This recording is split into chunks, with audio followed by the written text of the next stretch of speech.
Because we are who we are according to Ubuntu. The most radical challenge to the Western philosophical tradition does not come from Nietzsche or Heidegger or Derrida. It comes from a philosophy that has been practiced across sub-Saharan Africa for centuries, that has no founding text and no single author, and that can be stated in 4 words: I am because we are. Those 4 words dissolve the assumption on which 13 essays about Western philosophy were built. They do so quietly, without aggression, and with a generosity that is itself part of the argument. Begin with what the Western philosophical tradition assumes. Because Ubuntu is most clearly understood as the answer to a question that the Western tradition has been asking in the wrong way. From Socrates to Sartre, across the entire arc of the Western philosophical series that preceded this one, the question has been, who am I? The question assumes a self that is, in some fundamental sense, prior to its relationships and its community, a self that then enters into relationships, that then becomes part of a community that is shaped by its social world but is not constituted by it. Even the philosophers who most thoroughly challenge this assumption, Aristotle with his political animal, Hegel with his account of the self's constitution through recognition by others, Heidegger with his being in the world, remained, in the end, within the framework that the question imposes. The self is the starting point. The community is what the self enters or is shaped by. The individual is the unit. Ubuntu does not ask, who am I? Ubuntu says the question is already wrong because there is no I that exists prior to the we. The self is not the unit. The community is the unit, and the individual person is the community's specific expression in this particular body at this particular time, constituted by her relationships, sustained by her community, genuinely herself only in and through the web of obligations and recognitions and shared practices that the community provides. Omuntu, Ngumuntu, Ngabantu. The Nguni phrase from the Zulu and Xhosa languages is usually translated as, a person is a person through other persons, and the translation is accurate but insufficient because the English word through suggests a causal relationship the person is formed or influenced by other persons, when what Ubuntu asserts is something. Stronger, the person is not merely formed by other persons, but constituted by them. Take away the relationships, take away the community, take away the web of mutual recognition and mutual obligation that Ubuntu describes, and you have not left an individual. You have left nothing that deserves the name. The philosophy without a text. Ubuntu is the most philosophically challenging subject in this series to write about, and the challenge is not a limitation of the philosophy but a feature of it. It has no founding text. It has no single author. It was not codified in a system, by a philosopher sitting alone working out its implications. It is a living philosophy, a way of being in the world that has been practiced and transmitted and refined across centuries and across the vast geographic and cultural diversity of sub-Saharan Africa, expressed not in treatises, but in proverbs, in communal practices, in the specific texture of social life, in the way decisions are made and disputes resolved, and children raised and the dead mourned. This is not a deficiency. It is a philosophical position. The Ubuntu tradition's preference for oral transmission over written codification, for communal practice over individual authorship, for the living conversation over the fixed text, is not an accident of historical circumstance, but an expression of the philosophy's own deepest commitments. A philosophy that says the self is constituted by community cannot, without self-contradiction, be the product of an isolated individual working in solitude. A philosophy that says wisdom is generated and held communally cannot, without self-contradiction, be fully captured in the written work of a single author. The form of the philosophy expresses its content. The name Ubuntu comes from the Nguni languages Zulu, Xhosa, and Ndebele, Swati, but the concept it names is present across a vast range of African philosophical traditions, under different names and with different specific emphasis. The Akan people of Ghana and Côte d'Ivoire express it in the phrase Onipa na ohia onipa, a person needs persons. The Sotho-Tuana peoples of southern Africa express it in Motho ki Motho kabatho, a person is a person through persons. The Luo people of East Africa, the Yoruba of Nigeria, the Igbo, the Wolof of Senegal across the continent, in different languages and different cultural contexts, the same fundamental insight is expressed. The person is not prior to the community is prior to the person. The philosophical literature on Ubuntu has grown substantially in the past 3 decades. As African philosophers, many of them trained in Western philosophical traditions, and therefore able to articulate the Ubuntu insight in terms that the Western tradition can engage with, have worked to bring this living philosophy into the academic conversation it has too long been excluded from. Augustin Schutt, Mogo Bramos, Thaddeus Metz, Desmond Tutu, and others have produced philosophical work that takes Ubuntu seriously as a contribution to the central questions of ethics, political philosophy, and metaphysics rather than as an interesting cultural curiosity. Their work is the primary resource for this essay, and the debt to it is considerable. The self that is not prior. The Western philosophical tradition has, across its history, offered several accounts of the relationship between the individual and the community. The social contract tradition Hobbes, Locke, Rousseau imagines individuals as prior to the community, coming together to form political societies for mutual benefit from a pre-social condition of natural freedom. The communitarian tradition, Burke, Hegel, and more recently Michael Sandel and Alasdair MacIntyre argues that the individual is always already shaped by the community, that the self is constituted by traditions and practices and relationships, rather than being prior to them. The liberal tradition from Kant through Mill to Rawls attempts various syntheses of individual rights and communal obligations, always keeping the individual as the primary locus of moral consideration. Ubuntu is not a version of any of these positions. It is something categorically different, and the difference matters. The communitarian critique of liberalism says, the self is not prior to its ends, not prior to the values and relationships and communities that constitute it. Ubuntu goes further. The self is not, in the deepest sense, a separate thing at all. The boundaries between self and other that Western philosophy takes as given the boundary that makes it possible to speak of the individual as the unit of moral consideration, the boundary that makes rights claims and duties claims possible, the boundary that organizes the Western political tradition's entire architecture of the person are, in the Ubuntu account, not hard ontological boundaries, but soft and permeable and continually negotiated in the lived practice of the community.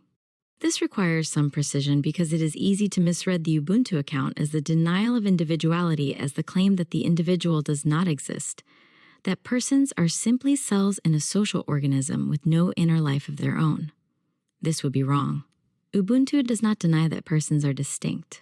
It denies that the distinction is foundational, that the distinct person is what is most real, most morally significant, most ontologically prior. What is most real in the Ubuntu account is the relationship. What is most morally significant is the web of mutual recognition and mutual obligation that constitutes personhood. What is most ontologically fundamental is not the individual but the communal life that the individual participates in and through which the individual becomes genuinely herself. The distinction between the Ubuntu account and the Western communitarian account can be stated precisely. The communitarians say that the self is constituted by community. Ubuntu says that personhood Ubuntu, the quality of being fully human, is achieved through community. The first is a claim about the causal formation of the self.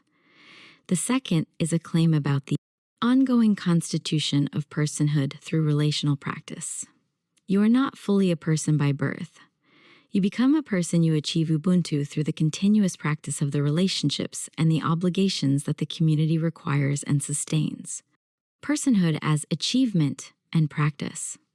The concept of Ubuntu, the noun from which the philosophy takes its name, refers to the quality of being fully human, of having achieved the relational depth and the communal rootedness that genuine personhood consists of.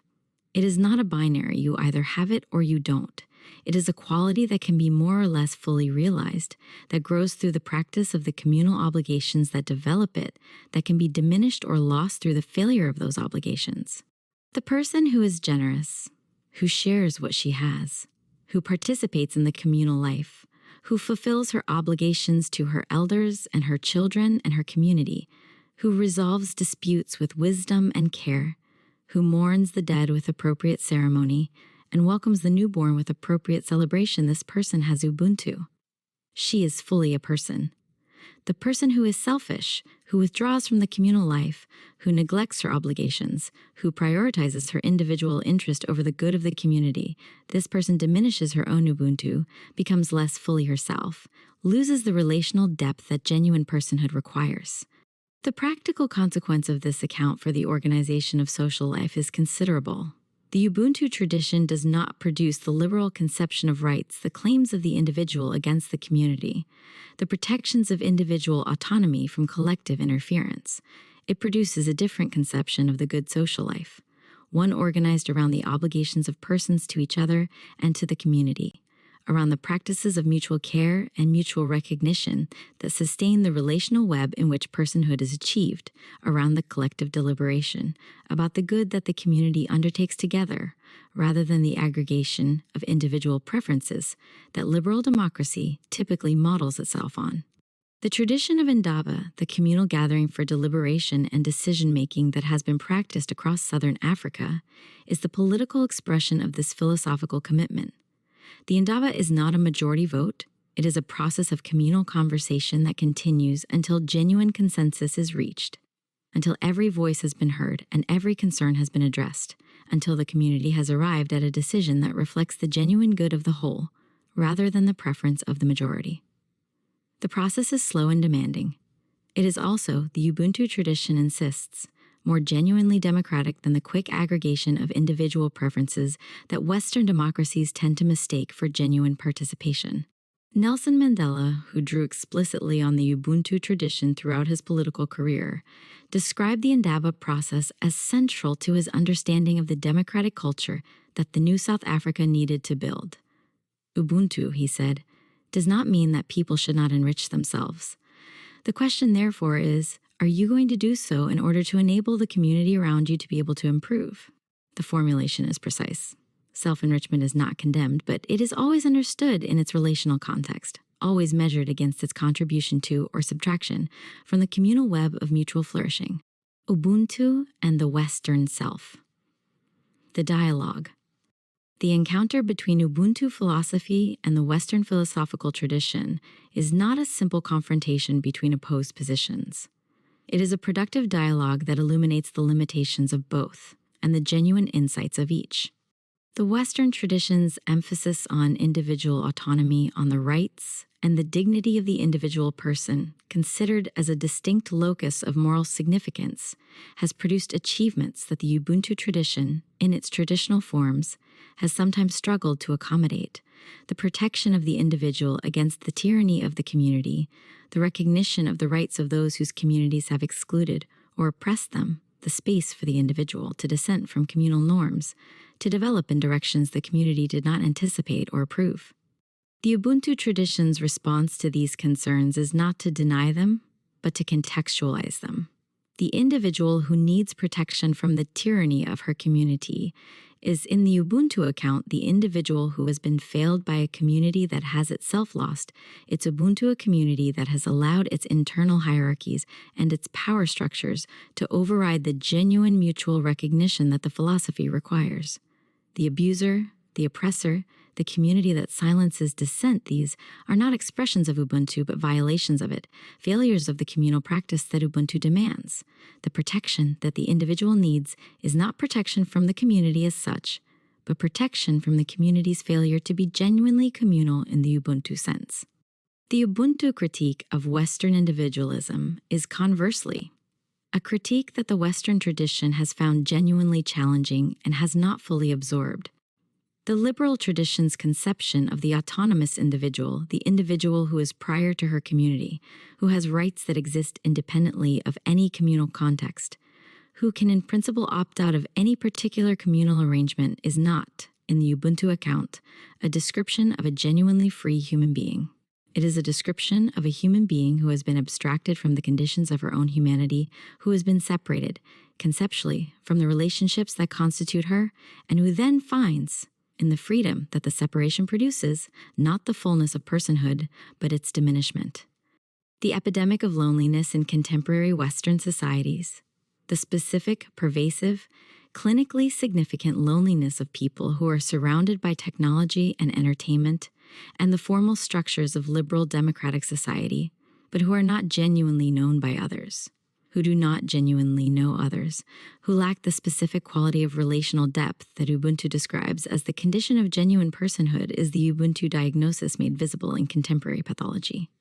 The tradition that produced the most sophisticated philosophical account of individual autonomy has also produced the most individualized, most atomized, most relationally impoverished societies in human history. Ubuntu says, these two facts are connected, the ethics of care and the communal good. Ubuntu generates an ethics that is structurally different from the dominant traditions of Western moral philosophy, different from Kant's deontology, different from Mill's utilitarianism, different from Aristotle's virtue ethics, though it has affinities with all three. The Kantian tradition grounds morality in the rational autonomy of the individual. The moral law is the law that the rational individual gives to herself, and the fundamental moral obligation is to treat rational beings as ends in themselves, rather than merely as means. Ubuntu does not deny the dignity of the person, it insists on it, more thoroughly than the Kantian tradition, because it insists on the relational conditions without which dignity cannot be sustained. But it grounds morality, not in individual rational autonomy, but in the communal relationships that constitute personhood. The fundamental moral obligation is not to respect the autonomy of the isolated individual, but to sustain the relational web through which persons become genuinely themselves. The utilitarian tradition grounds morality in the maximization of aggregate well-being. The right action is the action that produces the greatest happiness for the greatest number.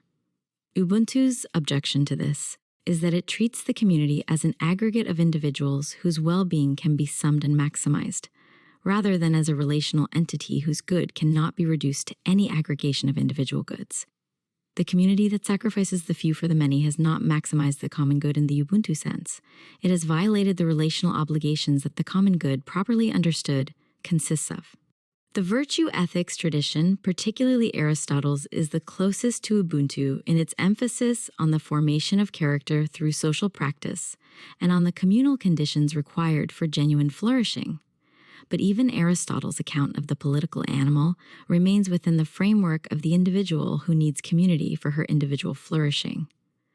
Ubuntu goes beyond this. The community is not the condition of individual flourishing, but the medium in which flourishing happens, and in which the self that flourishes is constituted. Thaddeus Metz, the South African philosopher who has done the most rigorous work on the philosophical foundations of Ubuntu, argues that the Ubuntu ethical principle can be stated as, an action is right, insofar as it positively relates to others and thereby realizes oneself. An act is wrong insofar as it does not relate positively to others and thereby fails to realize oneself. The formulation captures the essential Ubuntu insight. The good for the individual and the good for the community are not in tension, but are constitutively connected. To live well is to live in genuine relationship. To live in genuine relationship is to live well. The two descriptions refer to the same state. Ubuntu and the contemporary world. The Ubuntu philosophy arrives in the contemporary world at a moment of acute relevance, a moment in which the pathologies of Western individualism are fully visible, in which the atomization of social life, the erosion of the communal bonds that sustain genuine personhood, and the political consequences of a culture organized around the isolated consumer individual rather than the relational communal person are producing consequences that the tradition has not found adequate resources to address. The loneliness epidemic is the most visible of these consequences, and it is the one that Ubuntu diagnoses most precisely. But it is not the only one. The political fragmentation of societies in which shared community has dissolved into competing identities and interests, the environmental crisis produced by a civilization that treats the natural world as a resource to be exploited rather than a community to be sustained, the mental health crisis of individuals who have been given unlimited formal freedom, and an extreme poverty of genuine relational connection. All of these are, in the Ubuntu analysis, the consequences of the same fundamental error, the organization of social and political life around the isolated individual rather than the relational community. Ubuntu is not a nostalgic call for the return to a pre-modern communal life that was often characterized by its own forms of exclusion and hierarchy. The Ubuntu tradition, as it has been developed by contemporary African philosophers, is fully aware of the ways in which communal norms can be used to suppress dissent, to enforce conformity, to deny the rights of those women, sexual minorities, those who challenge the community's self-understanding whose lives do not fit the communal norm. The Ubuntu tradition's response to these failures is not to abandon the communal framework, but to insist more rigorously on the genuinely relational character of Ubuntu. A community that excludes or oppresses is not expressing Ubuntu, but betraying it. Desmond Tutu, who made Ubuntu central to his account of the moral foundations of the Truth and Reconciliation Commission in post-apartheid South Africa, describes Ubuntu as the philosophy that made reconciliation possible. The understanding that the perpetrators of apartheid's violence were not simply enemies to be defeated or criminals to be punished, but human beings who had lost their Ubuntu through the practice of dehumanization, and who could recover it partially, imperfectly, through the difficult work of acknowledgement and forgiveness in the communal process of truth-telling. The TRC was not an Ubuntu institution in any pure sense, but it drew on Ubuntu's philosophical resources in ways that the retributive justice tradition of Western law could not have provided. Who we are, according to Ubuntu. We are not individuals who then enter into relationships. We are relationships that have taken individual form.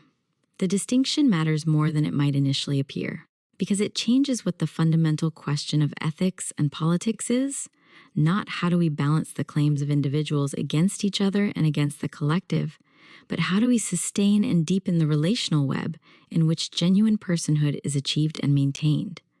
We are persons in the process of becoming more fully persons. The achievement of Ubuntu is not complete at birth, is not guaranteed by membership in a community, but requires the continuous practice of the obligations that genuine relationship demands.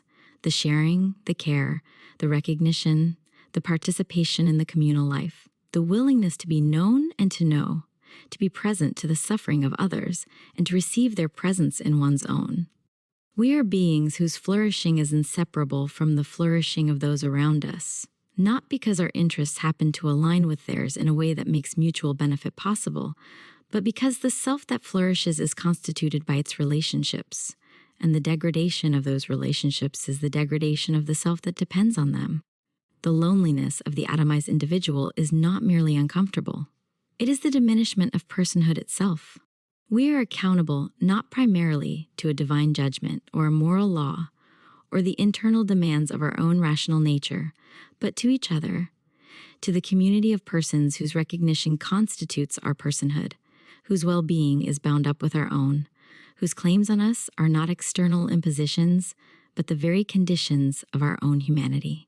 And we are, finally, more than we know ourselves to be in isolation. The self that is known only to itself, the Cartesian self, the existentialist self, the self that Kierkegaard described choosing itself in absolute solitude, is a diminished self, a self that has not yet encountered the full range of what it is because it has not yet encountered the full range of the relationships through which it is constituted. Ubuntu says, you are larger than you think. You are because we are. And the we that you are part of extends further than you can see to those who have died, to those not yet born, to the community of living beings in the natural world with whom the relational web of human life is also ultimately connected. The feather that Mott weighs the heart against is not heavier than the heart alone, but the heart that has been formed by genuine relationship, the heart that carries in it the weight of all the persons it has known and cared for and been constituted by that heart, weighed against the feather, finds them in balance. Because the heart that has Ubuntu has the lightness of the thing that is where it belongs.